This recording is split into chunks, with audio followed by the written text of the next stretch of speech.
பலத்த கிரியைகளை செய்ய வல்லவர். ஏன் அவர் பாரபட்சமுள்ள ஆண்டவராக தானியேலுக்கு மாத்திரம் ஆண்டவர், சாத்ராக் மேஷாக் ஆபேத்நேகோவுக்கு மாத்திரமா, ஆபிரகாமுக்கு மாத்திரமா, ஈசாக்குக்கு மாத்திரமா அவர் ஆண்டவர்? அவர் யாக்கோபின் மாத்திரமா தேவனாய் இருக்கிறவர் இல்லைங்க. உனக்கும் எனக்கு கூட ஒரு தேவனாய் இருக்கிறார்.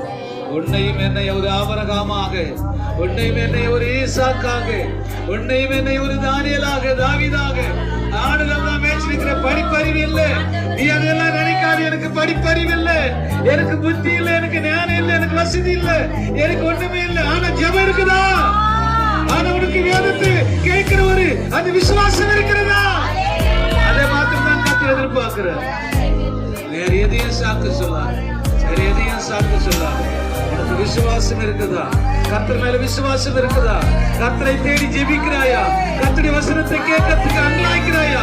இன்னைக்கு கர்த்தருடைய வசனத்தை கேட்கறதுக்கு உன் மனசு அங்கலாய்க்கிறதா? கர்த்தருடைய சமூகத்தை தேடி வருவதற்கு நீ அவளோடு எதிர்பார்த்து ஓடி வருகிறாயா? சபை கூடி வருகிற அந்த கூடுதலை தேடுகிறாயா? அப்படி இருப்பாயானால் உன்னை ஒரு நாள் அவர் மறந்து போக மாட்டார். அதுக்கு அவர் படி அழுக்காம போகவே மாட்டார். அவர் அநீதி உள்ள தேவன் அல்ல. அவர் விசுவாசிக்கிறவனை மறந்து போகிறவர் அல்ல. ஜெபிக்கிறவனை ஆண்டவர் மறந்து போகிறவர் அல்ல. அவர் அநீதி உள்ள தேவன் அல்லையா, அவர் நீதி உள்ள தேவன். அவர் ஒவ்வொருவருக்கு அவர் நீதியை செய்கிறவர். அவர்களுக்கு அவர் பலனை கொடுக்கிறவர். அவர்களுக்கு அவர் பலனை கொடுக்கிறவர். நீதியுள்ளவர் இன்னும் நீதி செய்யட்டும். நீதி செய்கிறவர் நன்மை செய்கிறவர் இன்னும் நன்மை செய்யட்டும். ஜெபிக்கிறவர் இன்னும் ஜெபிக்கட்டும். என்னை போய் ஜெபிக்கிறவர் இன்னும் ஜெபிக்கட்டும். இந்த ஜெபம் போதாது, இந்த ஜெபம் போதாது, இந்த விசுவாசம் போதாது, இந்த சத்தியம் கேட்கறது போதாது. மணிக்கணக்கா சத்தியத்தை கேட்கும்படி எனக்கு கிருபை செய்யுங்க கேட்டு பாருங்க. ஓ ஹalleluya, ஹalleluya.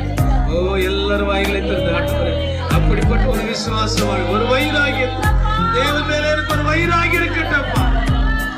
ஒரு வைராகியம் இருக்கட்டும். ஆலிவர்களுக்குள்ள ஒரு வைராகியம் இருக்கட்டும். ஆலிவர்களுக்குள்ள ஒரு வைராகியம் இருக்கணும். ஆலிவ பெண் பிள்ளைகளுக்குள்ள ஒரு வைராகியம் இருக்கணும். குடும்பம் நடத்தவர்களுக்கு குடும்பத்தின் மேல ஒரு வைராகியமா குடும்பம் நடத்தணும். சபைகளுக்குள்ள இருக்கிற விசுவாச மக்கள் கர்த்தர் மேல ஒரு வைராகியம் உள்ளவர்களா இருக்கணும். கர்த்தர் மேல ஒரு விசுவாசம் உள்ளவர்களா இருக்கணும்.